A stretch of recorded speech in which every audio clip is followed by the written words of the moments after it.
It's the culture piece, which is exactly why I kind of built into and invested into Flock, because the idea of Flock is to look at those values, because the values, those underpinning values, are the things that then help almost create the company culture. And what you don't want to do, of course, is to enforce a change, which actually, as you say, is just lip service.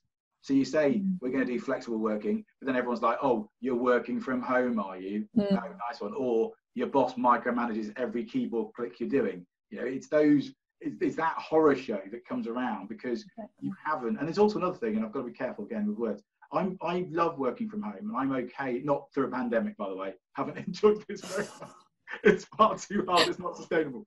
But I tell you, bad times. But anyway, I'll be honest, it's not easy. But however, I've been a consultant, and I've usually worked from home or had a small office somewhere, and I've normally been remote working. That's what I've normally done. So I'm quite used to it, quite used to that flexibility. But not everyone is. And so what we found when people are using Flock and looking at the values of the people that they're working with, their remote team, there will be people who don't like autonomy.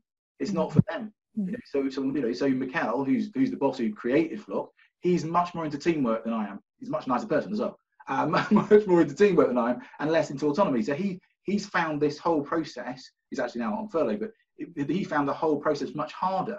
Whereas I took to it like a duck to water, because my values are around self-centered autonomy and results driven.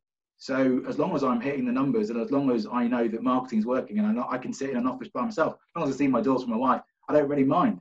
But that's just me. So I think it's learning, it's getting to know your team and their values more, so we don't presume that the remote to work or remote working or working from home, it becomes it won't fit everyone. It won't fit everyone's personality.